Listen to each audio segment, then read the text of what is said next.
pirmsezona darbi padarīti, vismaz uz lauka. Jā, un kurš gan ir saplānojis mums šo skaisto saulrietu šovakar? Šis skats mums liek gremdēties atmiņās par aizvadīto sezonu. Mums ir plašs ziemas rapšu šķirņu piedāvājums, kā piemēram šī šķirne. Rēdīšam.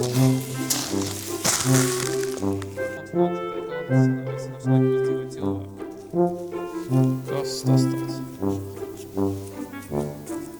Kas? Tas bija. Kas tas bija? Iesim paskatīties, kas tur tālumā notiek no traktora piekabēs. Šito nevienam nerādam! Stop, kolēģi. Mūsu domas par saviem tīrumiem nekad nebeidzās. Tāpatās kā mūsu nākošā gada plāni.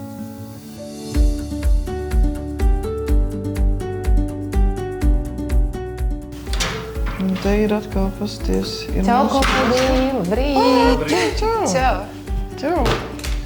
Pasties, mēs ar Emilu pētām, baigi vērtīgs te ir. Noderīgas zināšanas. Jā, Forši! paskaties, mēs varēsim izmantot šitiem te schēmas. Ir foršs jauns no vārdu žurnāla Topagrāra. Feini! Jā, par efektivitāti. Labi, kolēģi, ja? Tad mēs tagad turpināsim ar to, kas mums būtu obligāti jāpaveic nākošajā sezonā. Labi, Agnes, bet varbūt tā sāksim ar to, ko nevajadzētu darīt nākošajā sezonā. Un es piefiksēšu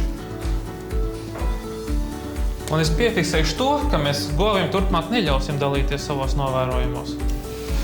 Jā, uz govju novērojumiem nepaļausimies, bet uz mūsu pieredzējušo agronomu ieteikumiem mūsu klienti vienmēr var paļauties. Varbūt ir laiks kafijas pauzē? Emīl, tā tev ir ļoti laba doma. Mums šī sezona ir bijusi pilna ar izaicinājumiem, un arī humora mums nepietrūka. Un tagad, kolēģis, laiks ir pelnītajai atpūtai. Vai tad mēs varēsim tā mierīgi nosēdēt? Mūsu sezona, kolēģi, nekad nebeidzās, jo mēs taču tikko kā plānojām nākošo gadu. Tādēļ tiekamies pirmssezonas semināros.